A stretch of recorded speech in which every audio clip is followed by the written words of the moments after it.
नमस्कार दोस्तों, स्वागत है आपका भाई पढ़ ले के यूट्यूब चैनल पर।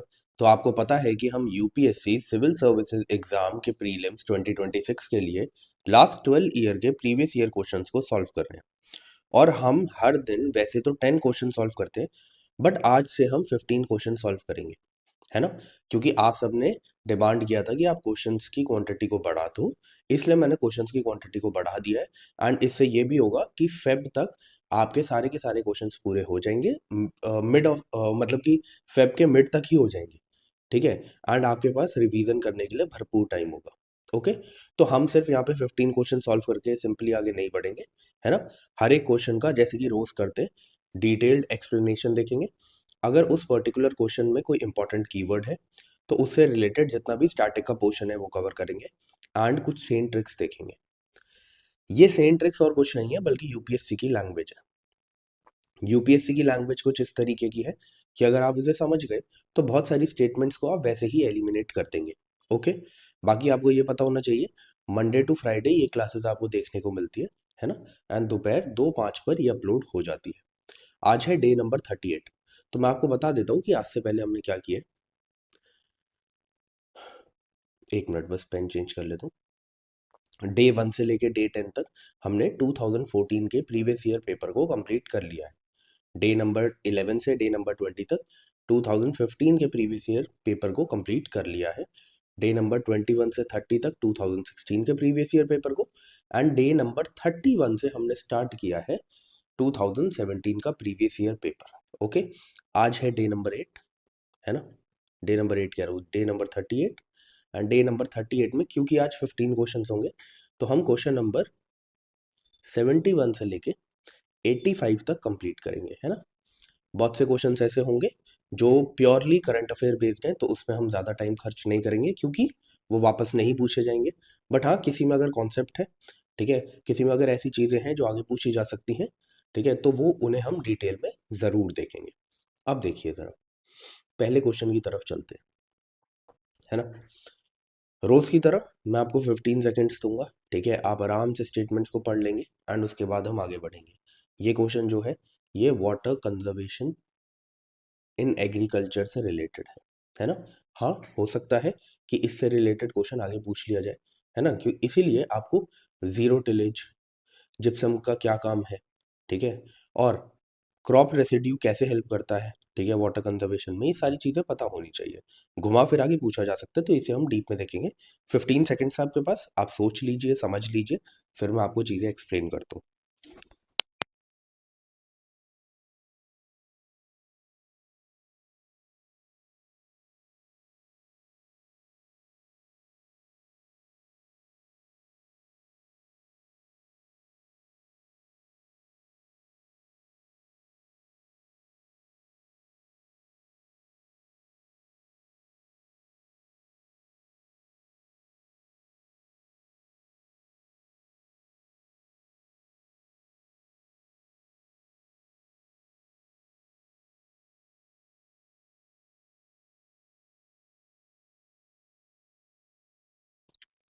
चलिए, आई होप आपने अब तक पढ़ लिया होगा, है ना।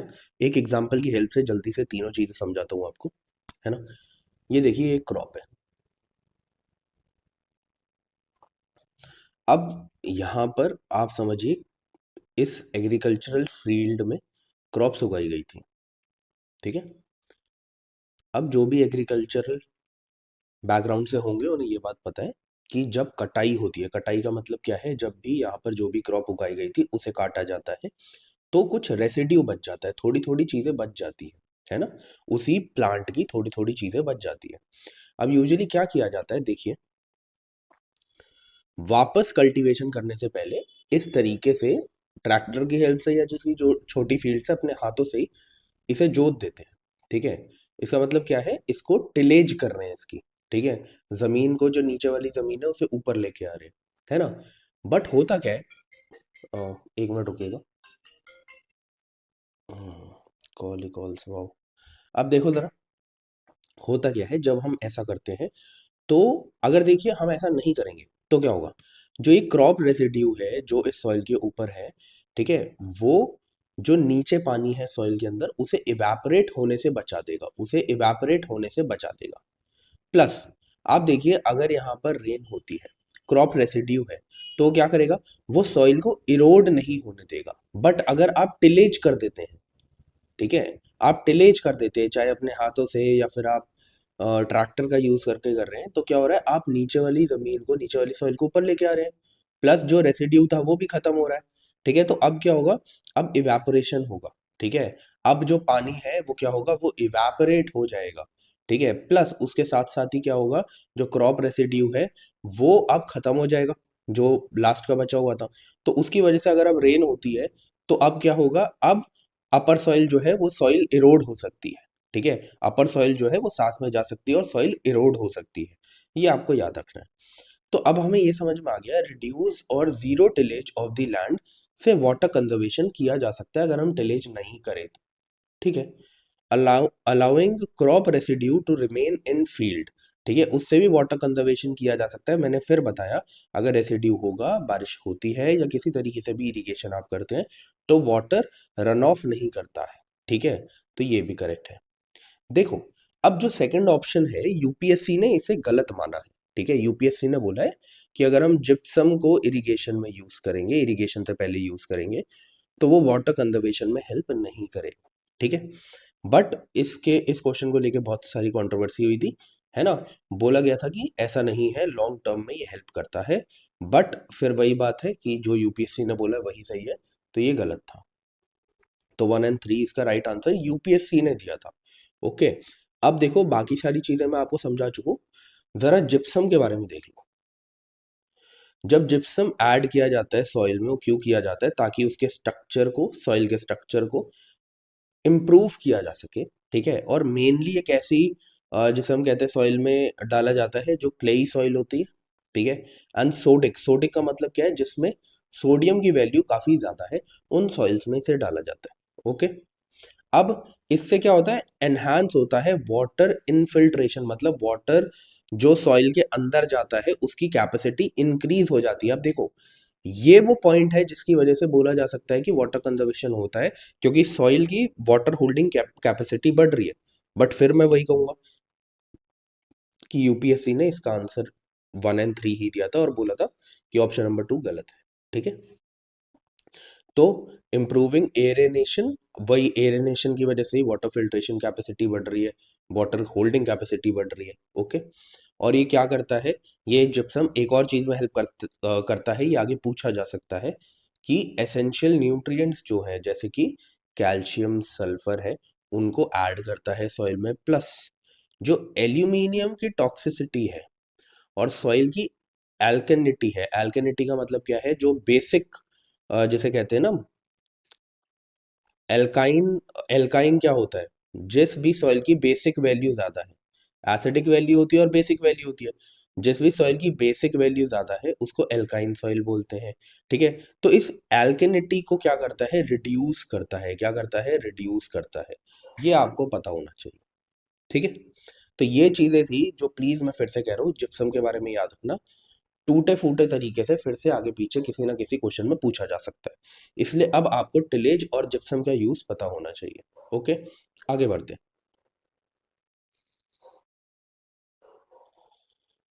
The nation wide soil health card scheme, ठीक है, मैं फिर से बोलता हूँ, जब भी कोई स्कीम आती है, सीधा उसका नाम देखा करो और समझने की कोशिश किया करो कि आप होते और आपने किसी स्कीम का ऐसा नाम रखा है, तो आप उसमें क्या क्या चीजें ऐड करते।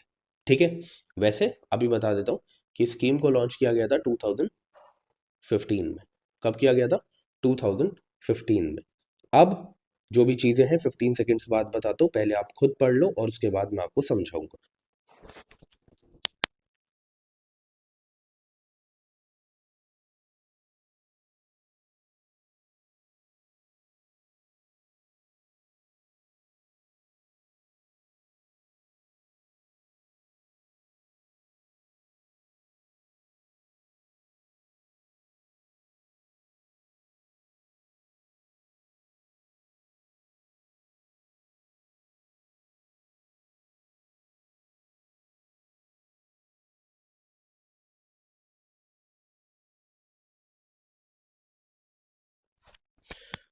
ओके, तो आई होप आपने अब तक तीनों स्टेटमेंट्स पढ़ ली होंगी। अब एक बात सोचिए, ठीक है, कि आपको अगर मैं बोलूं कि ये कोई भी आपका जो भी नाम होगा, जो भी क्लासेस देख रहे हैं, उनका ये हेल्थ कार्ड है, उनका ये हेल्थ कार्ड है, तो उसमें क्या होगा, आपकी हेल्थ से रिलेटेड सारी चीज़ें होंगी, है ना, कि आपकी बॉडी में किस चीज़ की कमी है, कौन सी चीज़ ज़्यादा है, कौन सी चीज़ समझ लीजिए कि बहुत ही कम है जो आपको बॉडी में ऐड करनी है, ये सारी चीज़ें होंगी, ठीक है। ऐसे ही सॉइल का हेल्थ कार्ड क्या होगा, जिसमें उससे रिलेटेड सारी चीज़ें होंगी, कि इनमें कौन से न्यूट्रिएंट ज़्यादा है, कौन से न्यूट्रिएंट कम है, कौन सा फर्टिलाइजर यूज़ करना चाहिए, कौन सी चीज़ें ऐड करनी चाहिए, कौन सी चीज़ें कम करनी चाहिए यूज़, ठीक है, यही होगा। अब इसमें पहली स्टेटमेंट दी गई है, expanding the cultivable area under irrigation. कोई सेंस बना रहा है? कोई सेंस नहीं बना रहा, हेल्थ कार्ड में ऐसी चीजें क्यों होंगी?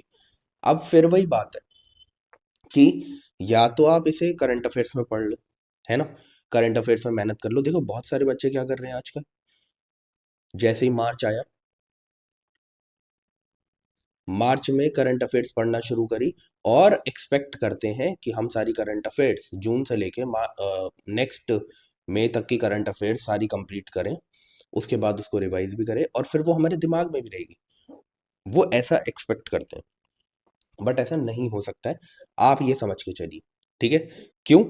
अगर आप रोज कम से कम 1 या 1.5 आवर्स करंट अफेयर्स को नहीं दे रहे हैं, तो सॉरी टू से, बट आपकी प्रिपरेशन में कमी है, क्योंकि बहुत सारी चीज़ें हैं, बहुत सारे मार्क्स हैं जो आप खो देंगे, ठीक है। इसलिए कह रहा हूँ, करंट अफेयर के सेशंस मैं अपलोड कर रहा हूँ। अक्टूबर की करंट अफेयर्स वहाँ पे कंप्लीट हो गई है, 1-2 दिन में नवंबर की करंट अफेयर्स भी स्टार्ट हो जाएगी, ठीक है। 4 क्लासेस, 3 क्लासेस में मैं उसे कंप्लीट करने की कोशिश करूँगा, ओके, जैसे अक्टूबर की करी थी, है ना। आप उसे देखिए, आप उसे बार बार रिवाइज करिए, क्वेश्चन के फॉर्म में मैं वो करवा रहा हूँ। उसमें ऐसी सारी चीज़ें, क्योंकि मैंने एनालिसिस किया हुआ है पिछले सारी स्कीम्स का, पिछले सारे करंट अफेयर्स के क्वेश्चंस का, हर चीज़ का मुझे पता है कि कैसे क्वेश्चंस पूछे जा रहे हैं। उसी के बेसिस पे मैंने वो सेशन बनाया है, ठीक है।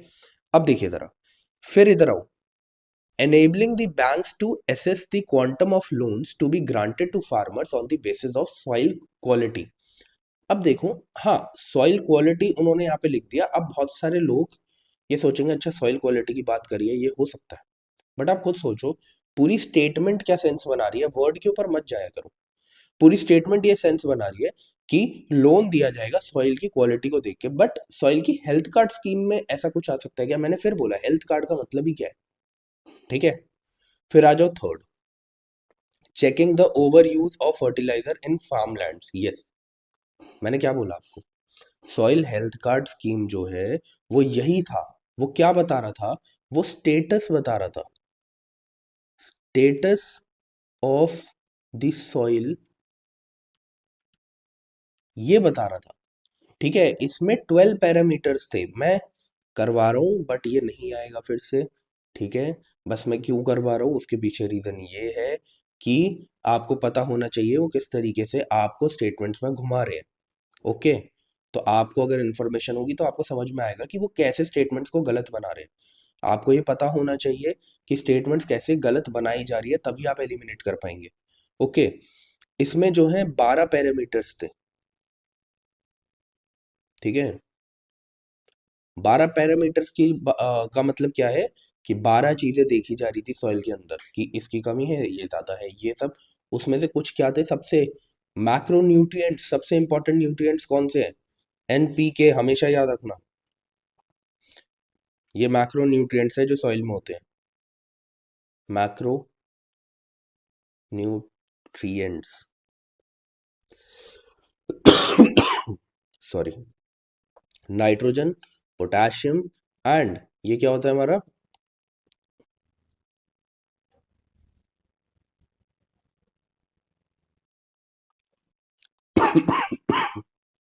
सॉरी, एक्चुअली आपको पता है कि तबीयत थोड़ी ख़राब है ना, बट फिर भी क्लास लेना ज़रूरी है ना। 2 दिन तो मैंने क्लास ली नहीं थी, बट अब लेना ज़रूरी है ना, नहीं तो काफ़ी कुछ छूट जाएगा।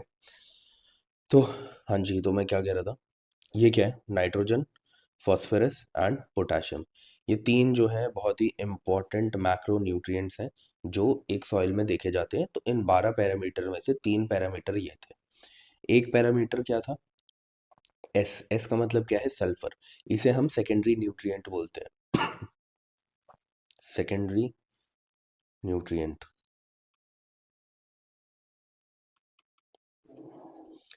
और उसके बाद क्या है, लास्ट पीएच लेवल्स देखे जाते हैं, पीएच लेवल्स। ठीक है, अब लिखवाने को मैं सारे लिखवा दूं, बट बात यह है कि आपको पता होना चाहिए कि किस किस तरीके से क्या क्या चीज़ें देखी जा रही है, क्या क्या इंपॉर्टेंट चीज़ है। ओके, अब होता क्या है, जब ये सारे लेवल्स को देख लिया जाता है, पीएच लेवल हो गया, एनपीके के लेवल्स हो गए, सल्फर का लेवल हो गया, उसके बाद रिकमेंड किया जाता है या उसके बाद बताया जाता है कि आप इन फर्टिलाइजर्स को यूज़ कर सकते हैं, और ये फर्टिलाइजर्स आपको यूज़ नहीं करने क्योंकि आपकी सॉइल में ये चीज़ पहले से ही है। तो ये कितनी अच्छी चीज़ है ना। तो अब ये सॉइल हेल्थ कार्ड स्कीम जो है वो इसीलिए लाई गई थी। तो ये क्या हो गया, करेक्ट। आगे बढ़ते हैं, फिर से वो नहीं पूछा जाएगा, इसलिए उसमें ज़्यादा टाइम वेस्ट करने की ज़रूरत नहीं है। ओके, अब ये क्वेश्चन है, जैसे लिपस्टिक है, सॉफ्ट ड्रिंक्स है, चाइनीज फास्ट फूड है, ठीक है। ये क्वेश्चन पता है क्यों पूछा गया था, क्योंकि जब ये सब हुआ था तो एक काफ़ी बड़ी कंपनी है ना, 2 मिनट्स नूडल्स वाली, उसके 80% सेल्स कम हो गई थी, क्योंकि उसमें एक केमिकल मिला था, ठीक है, जो कि बॉडी के लिए हार्मफुल है। इसीलिए ये क्वेश्चंस फिर उस साल पूछे गए। ओके, अब फिर से 10-15 सेकंड दे रहा हूँ, है ना, तब तक मेरे गले को भी रेस्ट मिल जाएगा, है ना, ताकि मुझे ऐसे क्लासेस पॉज ना करनी पड़े बीच बीच में। उसके बाद मैं आपको समझाता हूँ। ओके, तो 15 सेकंड से आपके पास, पढ़ लीजिए, समझ लीजिए, फिर मैं आपको बताता हूँ क्या सही है क्या गलत है।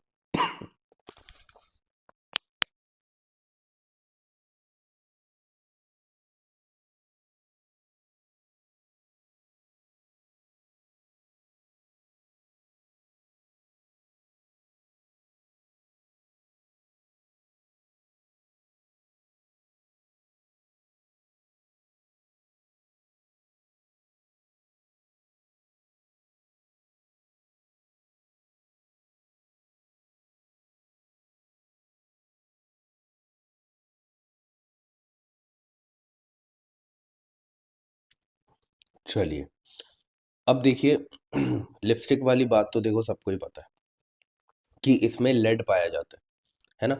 तभी बोला जाता है कि जो लिपस्टिक है, जो लो कॉस्ट वाली लिपस्टिक्स होती हैं, ठीक है, वो हार्मफुल है। ठीक है, क्यों? अगर आप वो लिपस्टिक डेली यूज़ कर रहे हैं एंड किसी भी तरीके से आपकी बॉडी में वो जा रही है ना, कि आप खाना खा रहे हैं उसके बाद उसके थ्रू जा रही है या कैसे भी जा रही है, तो वो हार्मफुल है। अब जो भी लड़कियां हैं, जो भी लिपस्टिक यूज़ कर रही हैं, तो मेरा ये कहना है कि आप थोड़ी सी रिसर्च करना, ठीक है, कि कौन सी ऐसी लिपस्टिक है जिसमें लेड नहीं है, ठीक है, और फिर उसको आप यूज़ कर सकते हैं, अगर अफोर्डेबल है तो। ठीक है, नहीं है अफोर्डेबल तो फिर क्या ही कर सकते हैं, है ना। फिर सॉफ्ट ड्रिंक की बात करें, बिल्कुल ब्रोमिनेटेड वेजिटेबल ऑयल्स को इसमें यूज़ किया जाता है। एक्चुअली इन्हें डेंसिटी स्टेबलाइजर की जगह की तरह यूज़ किया जाता है, स्टेबलाइजर की तरह यूज़ किया जाता है। ओके, ठीक है। अब ये आपको सिर्फ और सिर्फ सॉफ्ट ड्रिंक्स में नहीं देखने को मिलेगा, ये आपको जो आपकी फ्रूट फ्लेवर्ड ड्रिंक्स होती है ना,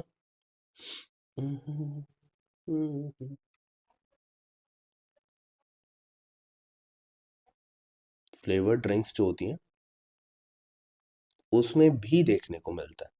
ओके, एंड ये तो मैंने बता ही दिया आपको कि जो 2 मिनट नूडल्स वाली काफ़ी फेमस कंपनी, उसके नूडल्स में ये मोनोसोडियम ग्लूटामेट पाया गया था उस साल, इस वजह से क्वेश्चन पूछा गया था। तो इसमें ये तीनों ही स्टेटमेंट जो हैं वो करेक्ट हैं। आगे बढ़ते हैं।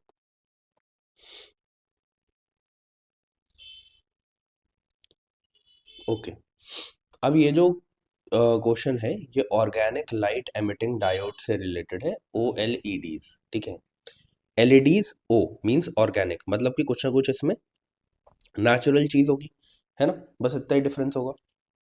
अब ये बोला गया है कि जो आपको एलसीडी देखने को मिलती है ना, लिक्विड क्रिस्टल डिस्प्ले, क्या है एलसीडी। बहुत सारी आपकी नॉलेज जो है वो प्रीवियस ईयर करके ही बढ़ जाएगी। आज तक आपको नहीं पता होगा एलसीडी की फुल फॉर्म क्या है, लिक्विड क्रिस्टल डिस्प्लेज, ठीक है। ओ एलईडीज की फुल फॉर्म क्या है, ऑर्गेनिक लाइट एमिटिंग डायोड्स, ठीक है।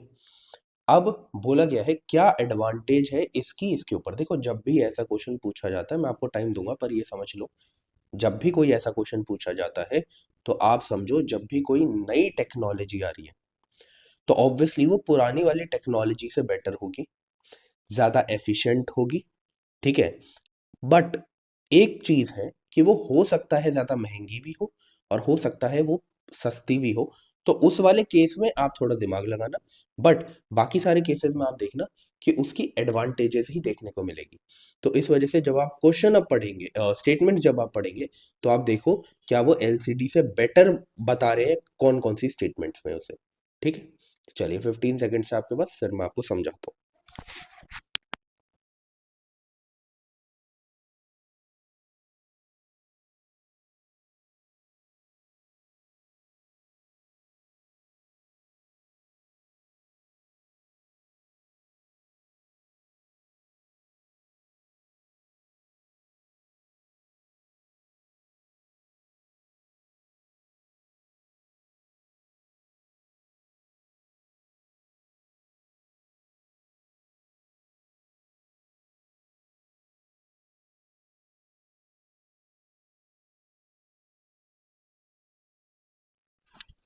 चलिए अब जब भी मैंने आपको वैसे ही बताया, साइंस एंड टेक का हो या कोई करंट अफेयर का क्वेश्चन है, एनवायरनमेंट का क्वेश्चन है, उसमें अगर पॉसिबिलिटीज बताई जा रही है तो पॉसिबिलिटीज जनरली करेक्ट ही होती है ना। हम सारी की सारी स्टेटमेंट्स में ही देख के आ रहे हैं, हमेशा सिर्फ कैन यूज किया गया है, ठीक है। तो ये मत समझ लो वो स्टेटमेंट करेक्ट ही होगी, आप पूरी स्टेटमेंट को देखो वो क्या कर रहे हैं। क्या वो पूरी स्टेटमेंट में ये बता रहे हैं कि हाँ ऐसा भी किया जा सकता है, वैसा भी किया जा सकता है। कई बार कई स्टेटमेंट्स में ऐसा देखा गया है, कैन यूज करके पूरी स्टेटमेंट को एक्सट्रीम बना देते हैं लास्ट में। तो इसलिए सिर्फ एक वर्ड देखकर आप डिसीजन मत लेना, आप क्या करना, आप पूरी की पूरी स्टेटमेंट देखना।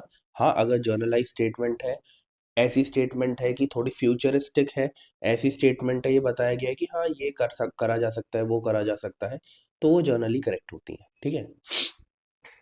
अब देखो जरा, यहाँ बोला गया है ओ एलईडी जो है displace can be fabricated on flexible plastic substrates, correct है। बट मुझे ऐसा लगता है ना कि स्टेटमेंट बताने से पहले मैं थोड़ा सा आपको समझा देता हूँ पहले, तब आपको समझ में आएगा ये एक्चुअल में है क्या।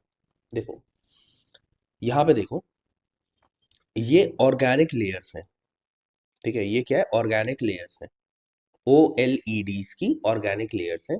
इसके एक साइड आपको मेटल कैथोड देखने को मिलेगा और एक साइड आपको इसके एनोड देखने को मिलेगा, ठीक है। और बीच में ऑर्गेनिक लेयर्स होती हैं और आगे आपको ग्लास सबस्ट्रेट देखने को मिलेगा जहां से लाइट एमिट होके बाहर आती है, ठीक है।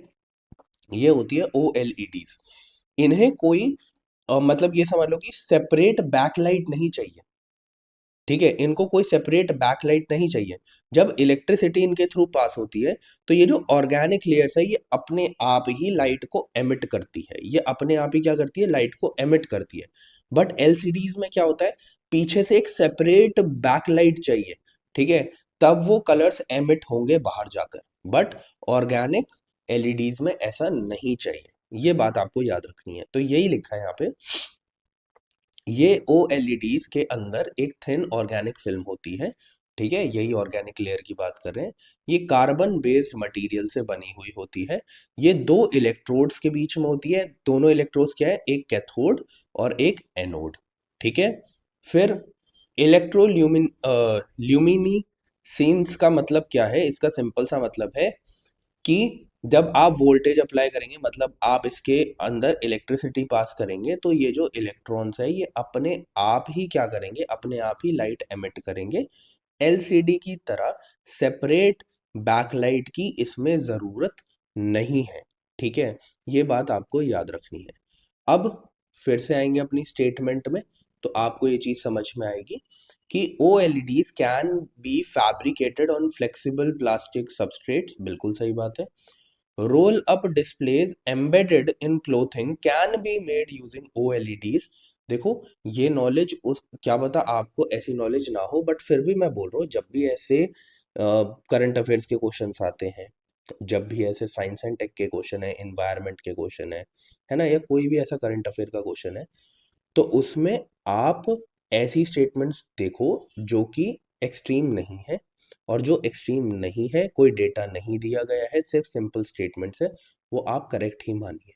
यहाँ पे भी बोला है कि ऐसा किया जा सकता है, बिल्कुल ऐसा किया जा सकता है। Transparent displays are possible using OLEDs, बिल्कुल ट्रांस पॉसिबल है। तो ऐसे क्वेश्चंस में आपको ज़्यादा दिमाग नहीं लगाना है, बस ये देखना है कि आपको स्टेटमेंट एक्सट्रीम तो नहीं दे रखी, आपको स्टेटमेंट एक्सट्रीम तो नहीं दे रखी, ठीक है, और कुछ एक्स्ट्रा डेटा तो ऐड नहीं किया गया, समझे।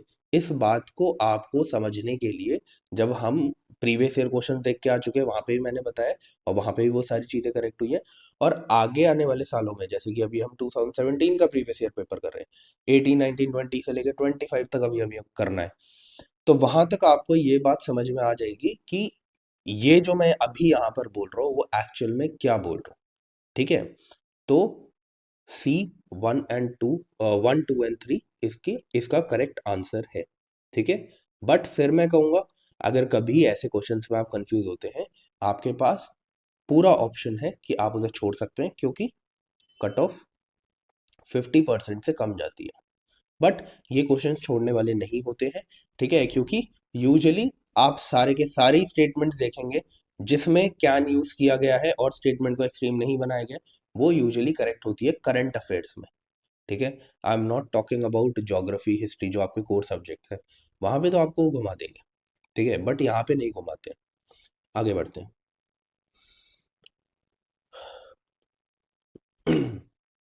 बोला गया कि which of the following is are famous for sun temples, ठीक है।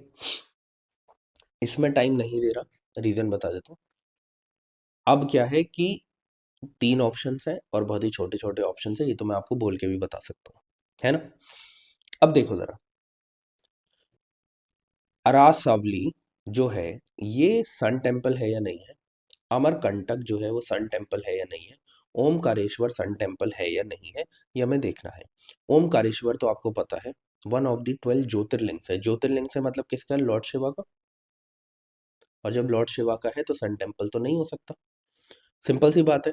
अब जब मैंने आपको प्रीवियस ईयर पेपर में, मतलब 2014 या 15 में से किसी के पेपर में, जब ज्योतिर्लिंग से रिलेटेड क्वेश्चन आया था, मैंने आपको 12 के 12 ज्योतिर्लिंग बताए थे, और मैंने आपको बोला था कि आगे आने वाले सालों में आप देख लेना, किसी भी क्वेश्चन में, चाहे वो पेयर बेस्ड क्वेश्चन हो या किसी भी तरीके से, वो आपको ज्योतिर्लिंग से रिलेटेड क्वेश्चन देंगे। तो इसलिए मैंने कहा था वो ज्योतिर्लिंग सारे के सारे याद कर लो, ठीक है, कौन सा कहाँ पर है। और अब देखो यहाँ पे ऑप्शन में आ गया, वो घुमा के पूछेंगे, वो कैसे भी पूछेंगे पर पूछेंगे। अब फिर से अगर ओमकारेश्वर आया है, ज्योतिर्लिंग है, तो आपको ज्योतिर्लिंग पढ़ने हैं, ठीक है। अब देखो जरा, ये एक्चुअल में कहाँ पर है, ओमकारेश्वर मध्य प्रदेश में, कहाँ पर है, मध्य प्रदेश में। अब ये अमरकंटक जो है ये क्या है, अमरकंटक आपको MP में देखने को मिलता है, ठीक है। बोला जाता है यहाँ से नर्मदा रिवर का ओरिजिन होता है, क्या होता है, नर्मदा रिवर का ओरिजिन होता है, ओके। तो ये भी सन टेम्पल से रिलेटेड नहीं है, तो मैं ऐसे लिख देता हूँ, ओरिजिन ऑफ नर्मदा रिवर।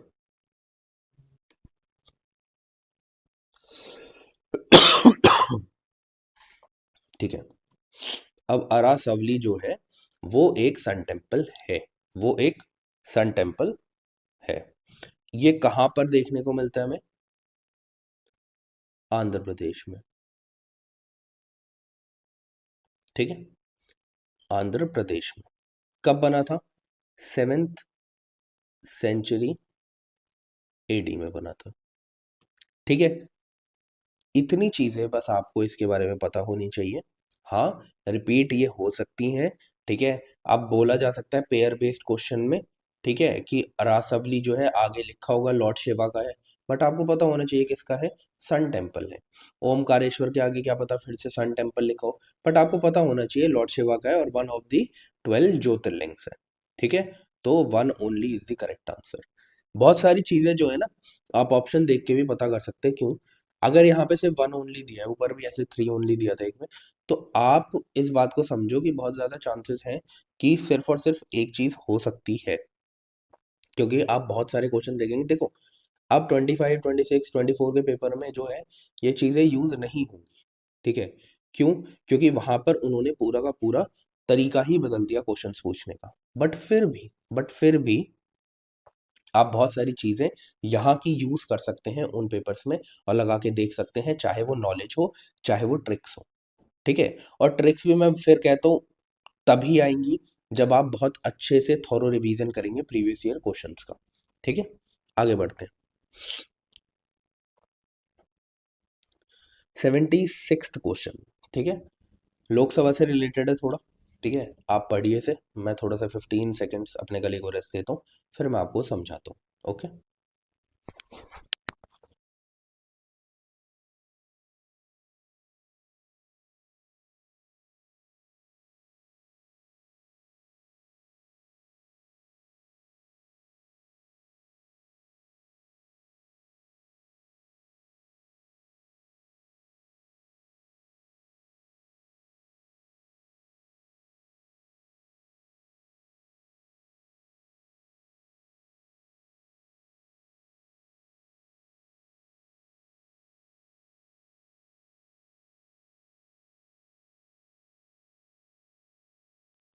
चलिए, बोला गया है in the election of Lok Sabha या फिर स्टेट असेंबली के इलेक्शंस में the winning candidate must get at least 50% of the votes polled to be declared elected. अब एक बात बताओ, मैं आपको आपके दोस्त के साथ गेम खिलाता हूँ, आपको 50% वोट मिल गए, उसे 50% वोट मिल गए, तो भाई डिसाइड कैसे होगा कौन जीता है? ठीक है, मान लो दो ही कैंडिडेट्स हैं तो। ठीक है, तो ऐसा नहीं होता है, 50% नहीं है, 50% प्लस वन। ठीक है, ये बात आपको याद रखनी है। बहुत सारे लोगों को मिसकॉन्सेप्शन है कि 51% होता है, ऐसा नहीं है। 50% प्लस वन, मतलब एक भी वोट ज्यादा होगा 50% से तो वो इलेक्शंस को जीत जाएंगे। प्लस अब देखो जरा, according to the provision laid down in the constitution of India, in Lok Sabha, the speaker's post goes to the majority party and deputy speaker to the opposition। देखो, करेक्ट है, but problem ये है कि ये कोई constitution में नहीं दिया गया है। ये चीज किसी भी तरीके से कॉन्स्टिट्यूशन में नहीं बोली गई है, ये एक इनफॉर्मल सेंसस है।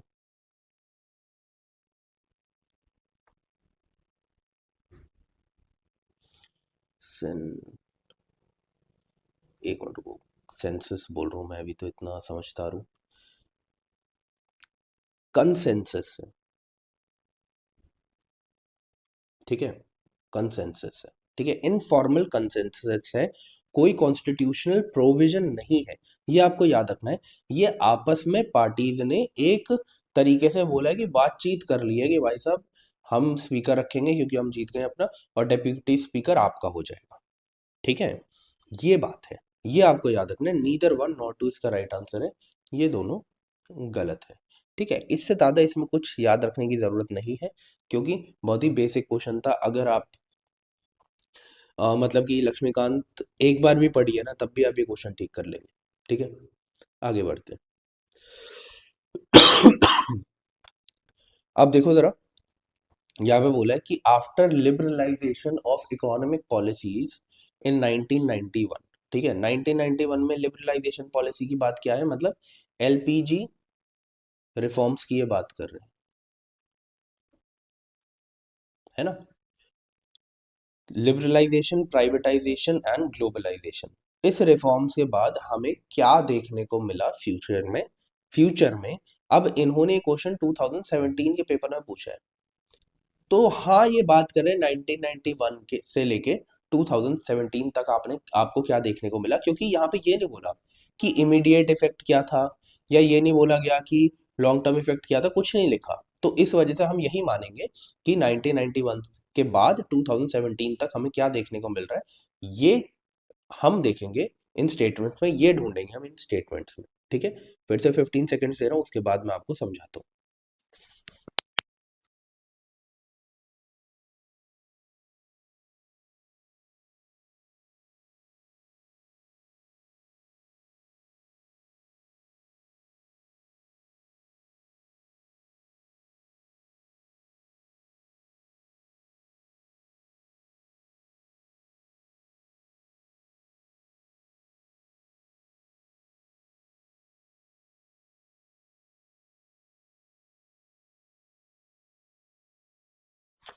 अब देखो जरा, अब ना मैं यहाँ पर आपको एक चीज बताऊंगा जिससे आपको ये समझ में आएगा कि क्यों लोग यूट्यूब पे उठ के आते हैं, है ना, एंड कुछ भी बोल देते हैं। ठीक है, कि अगर ये वर्ड दिया गया है तो आप स्टेटमेंट को गलत मानो। पर यूपीएससी ने उन्हें बता दिया है कि आपको सेंसेस को अपने मतलब कि जागरूक रखना पड़ेगा एग्जाम पेपर सॉल्व करते टाइम, क्योंकि सिर्फ एक वर्ड के बेस पर आप स्टेटमेंट को गलत नहीं कर सकते। जैसे वो ये बोलते हैं कि अगर एनॉर्मसली लिखा है या ऐसी कोई चीज लिखी है तो वो गलत है, ऐसा नहीं है यार। देखो, आप सेंस समझो पूरी स्टेटमेंट की। यहाँ पे बोला है share of agriculture and GDP increase enormously. अब एक बात बताओ, एलपीजी रिफॉर्म्स हो रहे हैं, ठीक है, लिक्विडाइजेशन, प्राइवेटाइजेशन, ग्लोबलाइजेशन, बाहर की कंपनीज आ रही है, इंडिया में वर्क कर रही है, सर्विस सेक्टर उठ रहा है, ठीक है, प्लस जो हमारे इंडस्ट्रीज हैं वो ग्रो कर रही हैं, ठीक है। और एग्रीकल्चर जो है उसे कैसे हेल्प करेगा ये, उसको उसका शेयर जीडीपी में बढ़ाने के लिए, कि उसका शेयर जो है एनॉर्मसली बढ़ जाए। ऐसा हो सकता है? नहीं होगा। बिफोर 1991 जो शेयर था जीडीपी में वो 29% था, और आज अगर आप देखोगे नाउ, ये आपको 15% से 18% के बीच में देखने को मिलेगा। तो कहाँ बढ़ गए, ये तो बल्कि कम हो गया, और होना भी था क्योंकि बाकी सेक्टर्स ग्रो कर गए। ठीक है, तो ये तो गलत हो गया। अब उन्होंने ये स्टेटमेंट गलत कर दी एनॉर्मसली की वजह से, ठीक है। बट यहीं पे भी एक और एनॉर्मसली है, क्या ये गलत है? India foreign exchange reserves increased enormously, बिल्कुल यार। अब आप बताओ, एफडीआई इंडिया में आ रही है, foreign foreign direct investment India में आ रही है, ठीक है, बाहर का पैसा इंडिया में आ रहा है, बाहर के लोग यहाँ पर आके इन्वेस्टमेंट कर रहे हैं, तो ऑब्वियसली हमारा फॉरेन एक्सचेंज रिजर्व तो इंक्रीज होगा ही ना। हम अब एक्सपोर्ट भी तो कर रहे हैं, हम अब एक्सपोर्ट भी तो कर रहे हैं, समझे इस चीज को। तो सिर्फ एक वर्ड को देख के ये बोल देना कि हाँ जी ये तो गलत है, ऐसा मत करना, आप मत करना। जो लोग कर रहे हैं उन्हें करने दो, जो लोग उनसे सीख रहे हैं उन्हें सीखने दो। बट ऐसा नहीं होता है, पूरी स्टेटमेंट की सेंस समझो, ठीक है, तो ये करेक्ट है। एफडीआई के इनफ्लोज इंक्रीज, अभी मैंने आपको बताया कि ऑब्वियसली जब आप ग्लोबलाइजेशन करेंगे तो बाहर की कंपनीज आके यहाँ पे अपना सेटअप करेंगी, तो ऑब्वियसली एफडीआई इंक्रीज होगी। Share of India's exports in the world trade increase, obviously मैंने अभी बोला, जब आप एक्सपोर्ट कर रहे हैं, ठीक है, आप वर्ल्ड लेवल पर अपनी कंपनीज को compete करवा रहे हैं, तो आप एक्सपोर्ट तो करेंगे। ग्लोबलाइजेशन का मतलब क्या है? कि हम पूरे अर्थ के साथ, पूरे वर्ल्ड के साथ ट्रेड कर रहे हैं, और पूरा वर्ल्ड हमारे साथ ट्रेड कर रहा है, तो उसमें इंपोर्ट्स भी होंगे, उसमें एक्सपोर्ट्स भी होंगे, ठीक है। तो ये चीज बहुत ही सिंपल थी, 2, 3 एंड 4 जो है वो करेक्ट है ना। बट ये इनकरेक्ट है, क्योंकि अगर आपने बेसिक्स भी पढ़े हैं ना, तो आपको पता होगा कि एग्रीकल्चर की जो जिसे हम कहते हैं कि शेयर है जीडीपी में, वो इन एलपीजी रिफॉर्म्स के बाद कम ही हुआ था, बड़ा तो नहीं था, और डेटा ये है। ठीक है, आगे बढ़ते हैं। यहाँ पर थोड़ा सा मैंने समझाया लिबरलाइजेशन क्या है, प्राइवेटाइजेशन क्या है, ग्लोबलाइजेशन क्या है। आप इसे पढ़ सकते हैं और समझ सकते हैं, वैसे मैंने आपको सारी चीज़ें ऊपर बता दी हैं, ठीक है।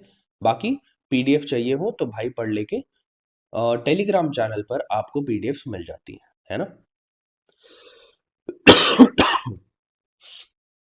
आगे बढ़ते हैं। ये बहुत अच्छा क्वेश्चन है, आगे आने वाले सालों में भी ये पूछा जा सकता है, ठीक है। अभी तो बहुत सिंपल क्वेश्चन पूछ लिया, बट आगे आने वाले सालों में क्या पता आपसे स्टेटमेंट बेस्ड क्वेश्चन पूछ लिया जाए इससे, ठीक है। तो क्या है, somatic cell nuclear transfer technology किस चीज में यूज होती है, सोच लो, 10 सेकेंड्स है आपके पास, ठीक है।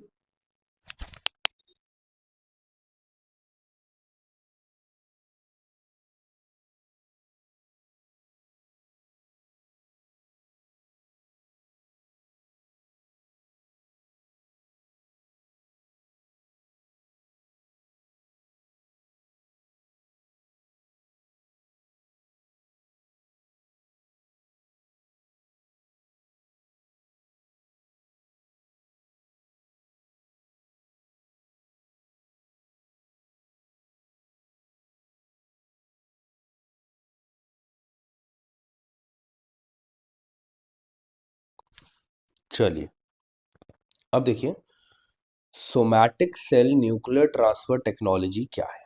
ओके, इसको ना पहले मैं पूरा समझा देता हूँ। आंसर तो सिंपल है, पर आगे आने वाले सालों में इतना सिंपल क्वेश्चन नहीं पूछा जाएगा। क्या होता है क्या नहीं होता है अभी समझ लेते हैं। अब देखिए जरा, सोमैटिक का मतलब क्या है, बॉडी, ठीक है। तो सोमैटिक सेल क्या हो गया, बॉडी का सेल, ठीक है।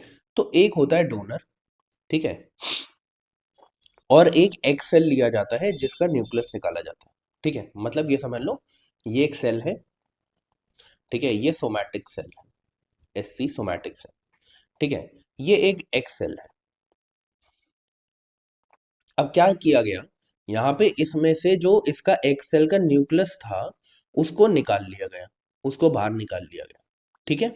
और अब जो इस सोमैटिक सेल का न्यूक्लियस था उसको इस एग सेल के न्यूक्लियस की जगह रख दिया गया, ठीक है।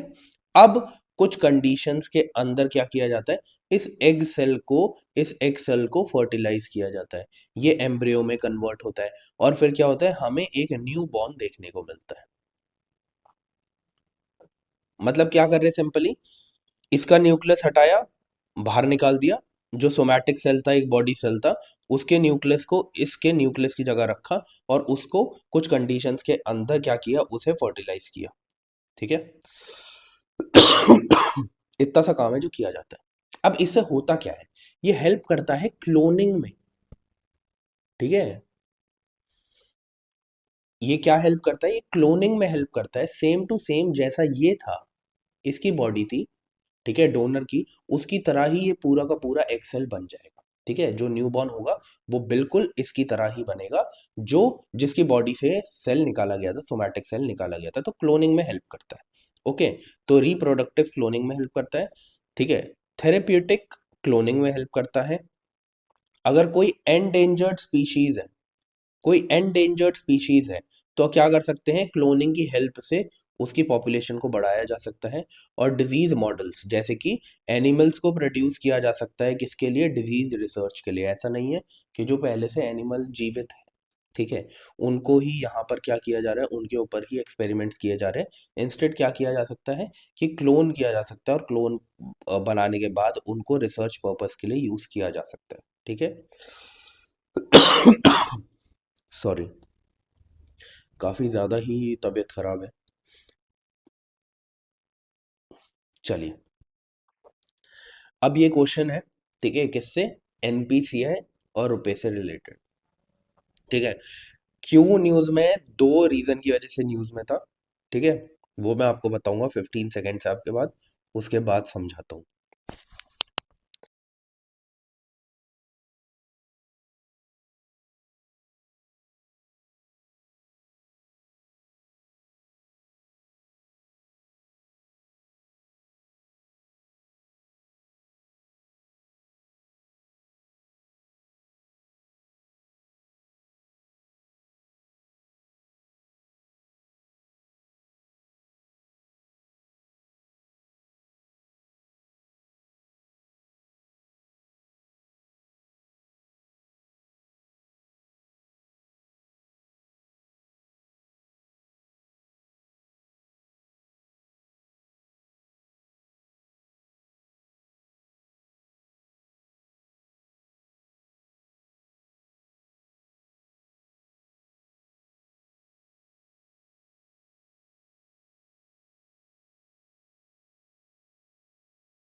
हाँ। अब देखिए ज़रा, ये गला खराब होने का रीज़न और कुछ नहीं है, बल्कि मेरे फ्रेंड की शादी थी तो उसमें मैं इतना मतलब एंथुसियास्टिक होके इतना नाच लिया, इतना चिल्ला लिया बारात में, कि उसके बाद मेरा गला बैठा। प्लस दिल्ली में थे, तो इतना साफ माहौल है, साफ एनवायरनमेंट है दिल्ली का, कि उन्होंने और ज़्यादा इस चीज़ को एनहांस कर दिया, है ना। अब देखो, national payment corporation of India (NPCI) helps in promoting the financial inclusion in the country. ठीक है, बिल्कुल फाइनेंशियल इंक्लूजन में हेल्प करते। कैसे? देखो, ये एक रिटेल पेमेंट सिस्टम बनाते हैं।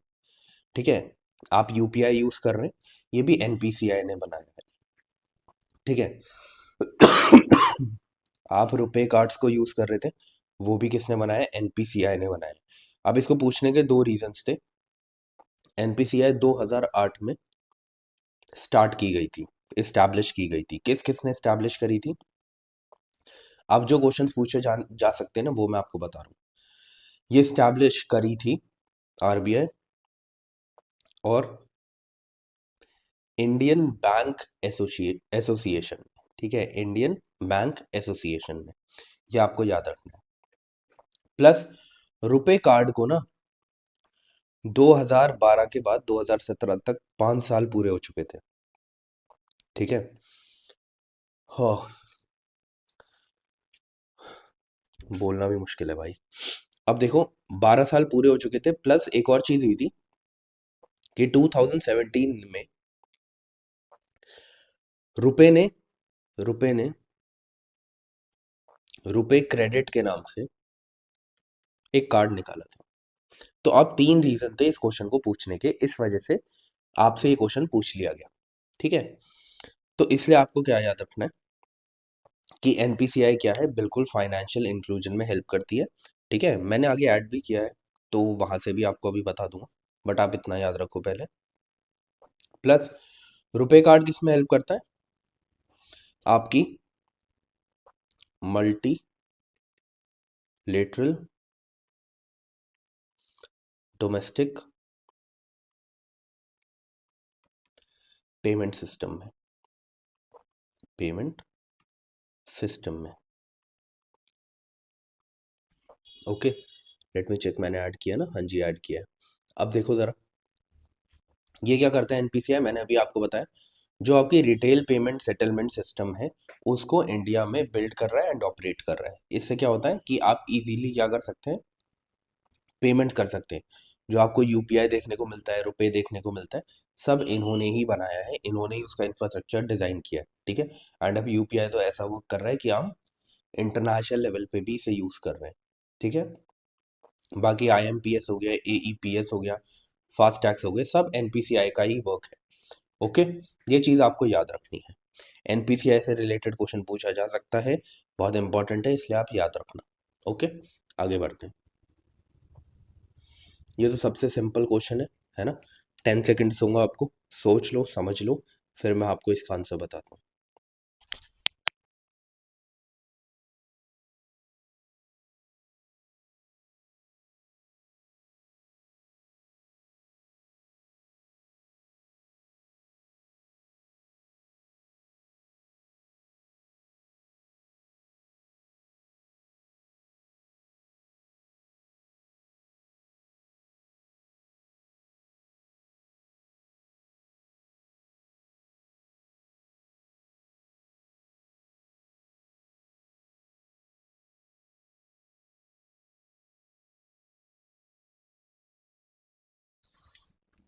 चलिए, एम स्ट्राइप्स तो यार बहुत नॉर्मल सी चीज़ है ना, ये पता ही होगा आपको।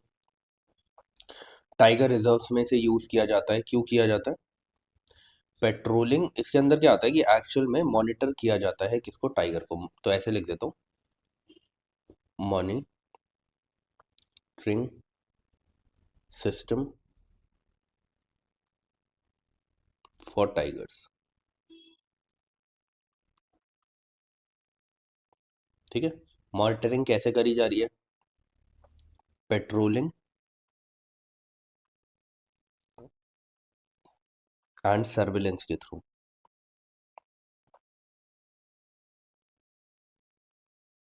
ठीक है, ये एम स्ट्राइप जो है ये किसने लॉन्च किया था, तो ऐसे लिख देता हूँ, लॉन्च्ड बाय एनटीसीए। ठीक है, पूरा लिख देता हूँ, चलो, नेशनल टाइगर कंजर्वेशन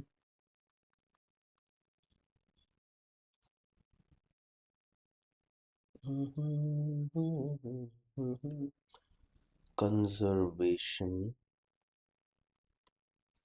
अथॉरिटी। ठीक है, शॉर्ट फॉर्म में एनटीसी। फिर से ये चीज़ें नहीं पूछे जाने वाली है, हाँ बस ऐसे पेयर बेस्ड क्वेश्चन में आ सकता है कि एम स्ट्राइप किससे रिलेटेड है, तो तब के लिए याद रखना है ना, क्योंकि हर एनिमल के लिए अलग अलग चीज़ें, अलग अलग तरीके यूज़ किए जाते हैं। ठीक है, तो इसीलिए टाइगर रिजर्व्स में टाइगर की मॉनिटरिंग के लिए एम स्ट्राइप्स को यूज़ किया जाता है। बस इतना आपको याद रखना है, इससे ज़्यादा आपको याद रखने की ज़रूरत नहीं है। Maintenance of tiger reserve. आगे बढ़ते हैं। जीएसटी, ये इंपॉर्टेंट है। ठीक है, बोला गया है कि इनमें से क्या लाइकली एडवांटेजेस है। अब देखो, ये उस वाले क्वेश्चन, एलपीजी रिफॉर्म्स वाला जो क्वेश्चन था, उससे कैसे अलग है।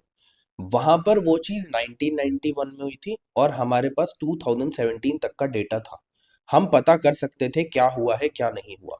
पर आप देखो, जीएसटी तो उसी एक साल पहले लागू हुआ जिस साल ये क्वेश्चन पूछा गया। ठीक है, तो यहाँ पे बोला गया कि क्या एक्सपेक्टेड है, क्या हो सकता है, क्या नहीं हो सकता है, क्योंकि ये तो 2016 में ऐड किया गया था, 2017 में एग्जाम पेपर में ये क्वेश्चन पूछ लिया गया। तो अब आप इस चीज को समझने की कोशिश करिए, ये, हाँ, आप इस चीज को समझने की कोशिश करिए कि अभी आपके पास डेटा नहीं है। अभी आप बहुत फार फ्लेजेड चीज को इसमें ऐड नहीं करेंगे, इसको करेक्ट नहीं करेंगे। ठीक है, कि ये एकदम ऐसा हो जाएगा, एकदम ऐसा हो जाएगा, नहीं। आप ये देखेंगे कि क्या एडवांटेजेस हो सकते हैं किसके लिए, और एडवांटेजेस क्या हो सकते हैं जिसके लिए जीएसटी लाया गया, सिर्फ वही एडवांटेजेस होंगे। ठीक है, क्यों? क्योंकि लागू किया गया है, कोई डेटा नहीं है, ये हो पाएगा या नहीं हो पाएगा। ठीक है, फिर से आपको टाइम दे रहा हूँ, 15 सेकेंड्स का, पढ़ लो, समझ लो, और फिर मैं आपको आंसर बताता हूँ।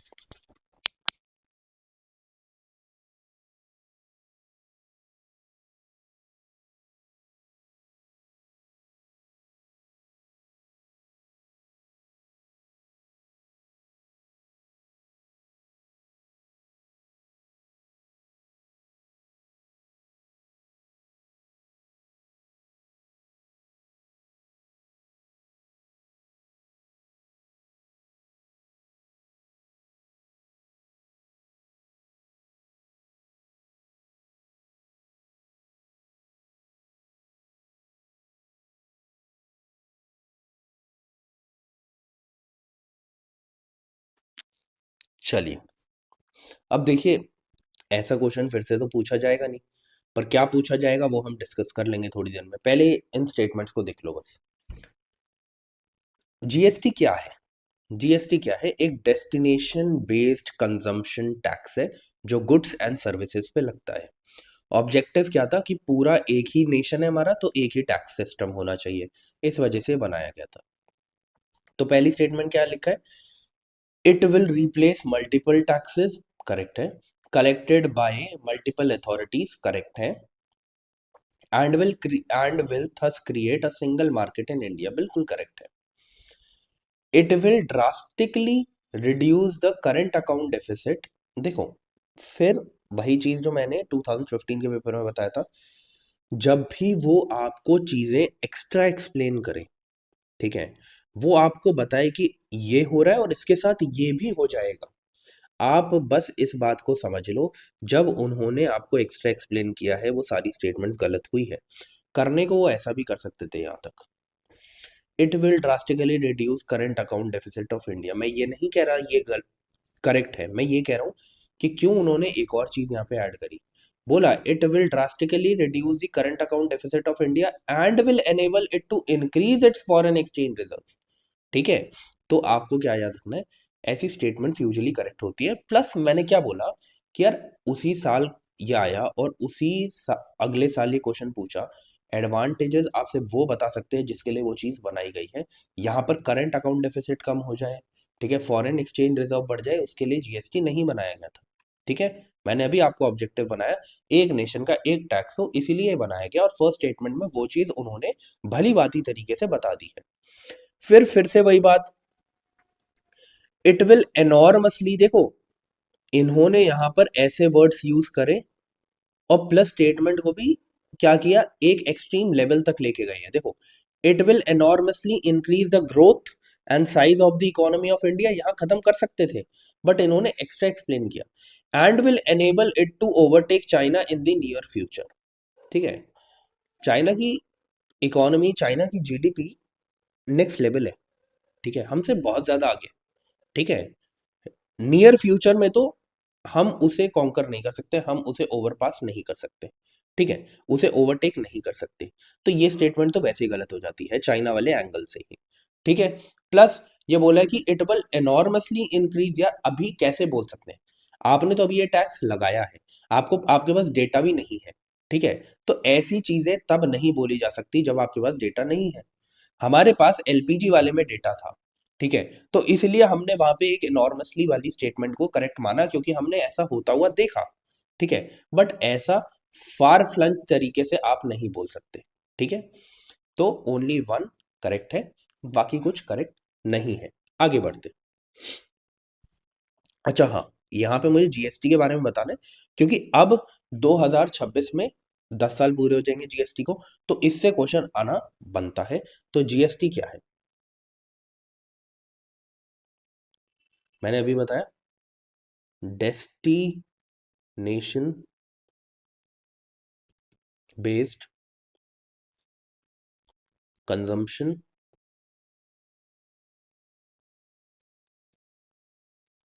टैक्स, ठीक है, गुड्स एंड सर्विसेज दोनों पे लगता है,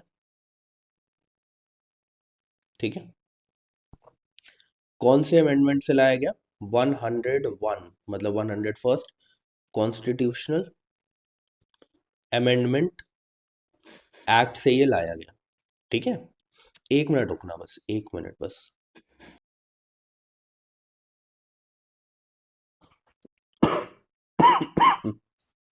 ओके, देखिए, 101st कॉन्स्टिट्यूशनल अमेंडमेंट एक्ट कब आया, 2016 में, मैंने थोड़ी देर पहले आपको बताया था ऊपर, है ना। इसका ऑब्जेक्टिव क्या था, अभी बताया मैंने आपको, वन नेशन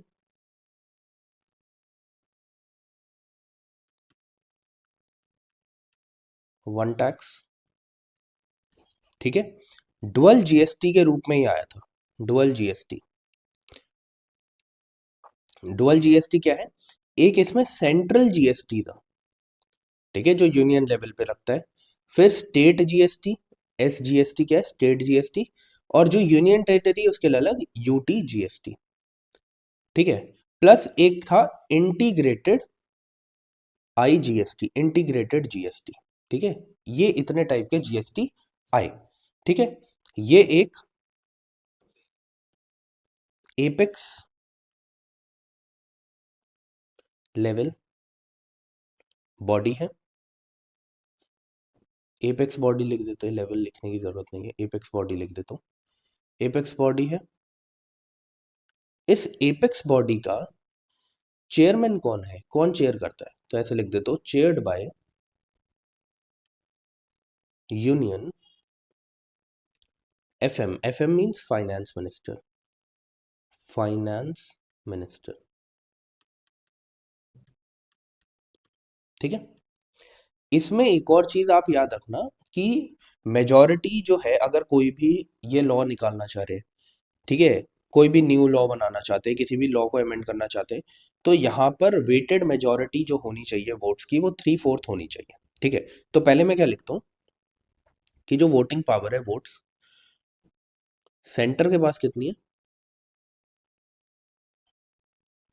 1/3, ठीक है, स्टेट्स के पास कितनी है, 2/3, ठीक है। अब अगर आपको कोई भी लॉ पास करना है, कुछ भी अमेंडमेंट करना है, तो वेटेड मेजॉरिटी कितनी होनी चाहिए,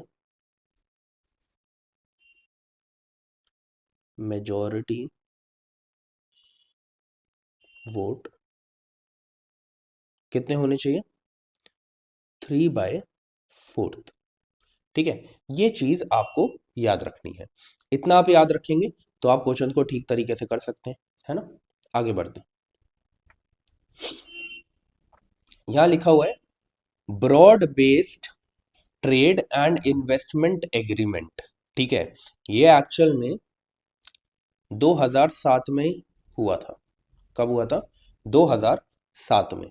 अब क्योंकि 10 साल पूरे हो गए थे तो इससे रिलेटेड क्वेश्चन पूछा गया, और बहुत ही सिंपल क्वेश्चन पूछा गया था कि ये जो एग्रीमेंट है किसके बीच में हुआ था, तो ये हुआ था इंडिया एंड यूरोपियन यूनियन के बीच में। ठीक है, बस इतना आपको इससे रिलेटेड पढ़ने की जरूरत थी। अब ये फिर से क्वेश्चन नहीं पूछा जाएगा, एक बार पूछ लिया वो चीजें वो रिपीट नहीं करते हैं। ठीक है, अब देखो जरा, ये क्वेश्चन भी देखो थोड़ा टिपिकल क्वेश्चन था, है ना, क्योंकि सारी डेट्स और हर चीज याद नहीं रखी जा सकती है, तो फिर भी 15 सेकंड देता हूँ। बट हाँ, फिर मैं वही बात बोलूंगा, 50% से कम कट ऑफ जा रही है। कुछ क्वेश्चंस होते हैं जो छोड़ने ही पड़ेंगे, है ना, उनमें आप energy, time plus marks waste मत करना। ठीक है, तो फिर से आपको 15 सेकंड दे रहा हूँ, पढ़ लो, फिर मैं आपको समझाता हूँ।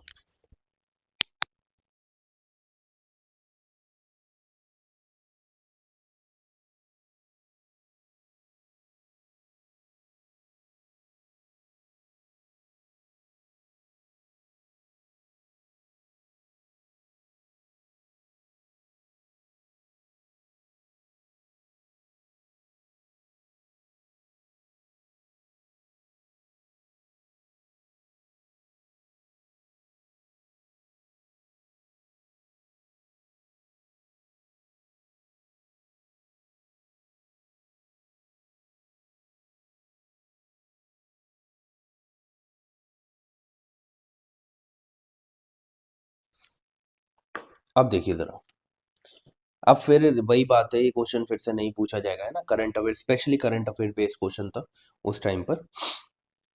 तो हुआ क्या था कि जो ये टीएफए है, ट्रेड फैसिलेशन एग्रीमेंट जो है, ये 2017 में लागू हो गया था।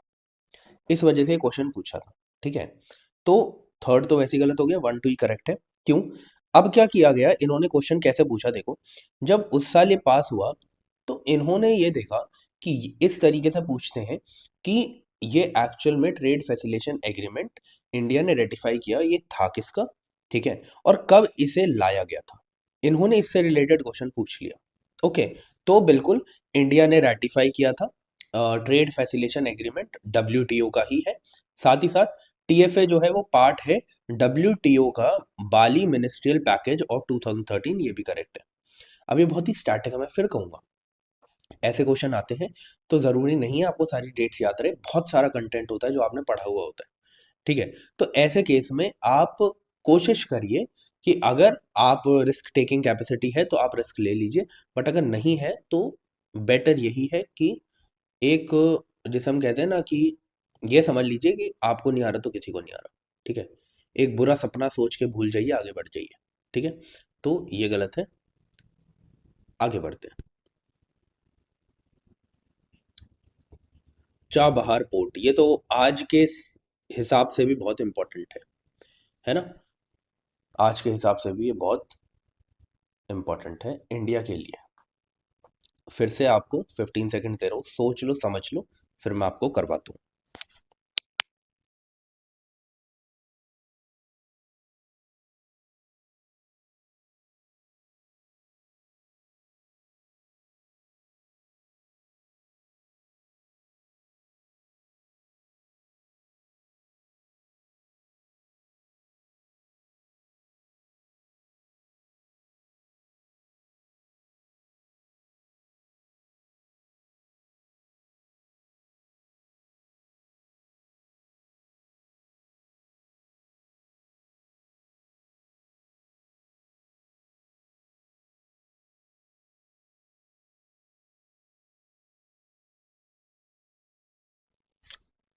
चलिए, ये स्टेटमेंट्स पढ़ने से ज़्यादा बेटर है कि मैं आपको इसके हेल्प से बता दूँ।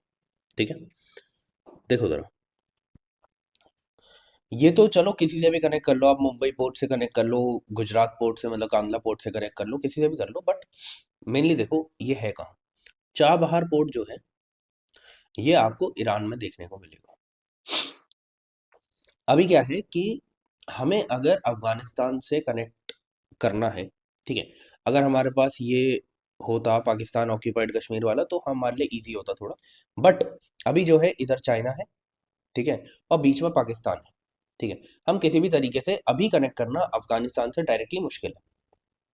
ओके, तो बेटर ऑप्शन क्या है कि जो चाबहार पोर्ट है उसके थ्रू हम क्या करें, ईरान तक पहुंचे, ईरान से रेल रूट ले लो या फिर रोड रूट ले लो, उसके थ्रू हम अफगानिस्तान को कनेक्ट कर सकते हैं, अफगानिस्तान से कनेक्ट कर सकते हैं, ठीक है। अब एक और चीज है, सिर्फ अफगानिस्तान से ही नहीं, पूरा का पूरा जितना सेंट्रल एशिया है, पूरा का पूरा जो सेंट्रल एशिया है उससे हम इजीली कनेक्ट कर सकते हैं थ्रू चाबहार पोर्ट, ठीक है। तो ये जरूरत थी, ये इसीलिए चाबहार पोर्ट को यूज में लाया गया, ठीक है। अब देखो यहाँ पे कहाँ लिखा है, India will not depend on Pakistan for access to Afghanistan and central Asia, यही इसका करेक्ट आंसर है, ठीक है। आगे बढ़ते हैं।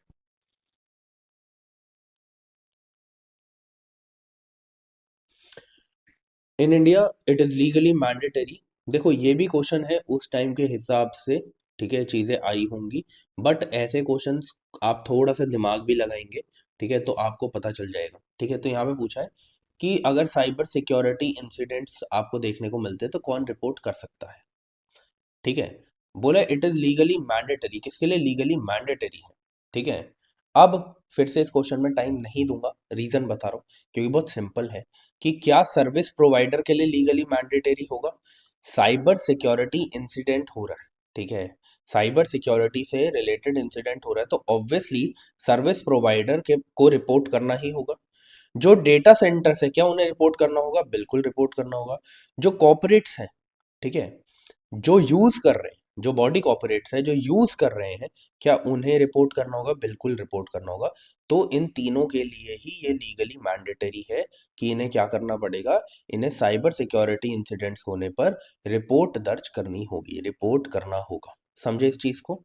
अब आप इस बात को समझो, आज आपने देखा बहुत सारे ऐसे क्वेश्चंस थे, है ना, जिसमें ज्यादा एक्सप्लेनेशन की जरूरत नहीं थी। क्यों? क्योंकि आगे भी नहीं आने वाले, फिर से जो आ सकते हैं वो मैं आपको खुद ही बता देता हूँ, ठीक है। प्लस अब मैं यही बोल रहा हूँ कि अब से हम 15 क्वेश्चंस करेंगे, ठीक है। तो क्लास की थोड़ी सी जो टाइम टाइम है, लेंथ है क्लास की, वो भी इंक्रीज हो जाएगी। 1 आवर 15 मिनट्स रहेगी ज़्यादा से ज़्यादा, ठीक है, या 1 आवर 25 मिनट्स इतनी ही रहेगी। जिस दिन एक्सप्लेन करने वाले क्वेश्चंस कम होंगे उस दिन वही पहुंच जाएगी 1 घंटा 5 मिनट पर, ठीक है। तो इसी हिसाब से अब आप अपना स्केड्यूल जो है वो बना लीजिएगा। साथ ही साथ करंट अफेयर्स इस सैटरडे को नहीं हो पाई थी, क्योंकि आप अभी मेरी हालत देख रहे हैं, तब तो बहुत ही ज़्यादा खराब थी, है ना, तब तो मैं बोल भी नहीं पा रहा था। तो आपको क्या याद रखना है कि जो सैटरडे को मैं करंट अफेयर्स करवाने वाला था वो भी 1-2 दिन के अंदर ही आपको मिल जाएगी, ठीक है। फिर इसी तरीके से दिसंबर खत्म होते होते मैं नवंबर की आपकी सारी करंट अफेयर्स पूरी करवा दूंगा, ठीक है। तो आपको उसकी टेंशन लेने की ज़रूरत नहीं है। बाकी अब हम मिलते हैं अपनी नेक्स्ट क्लास में जो होगी कल, तब तक के लिए जय हिंद।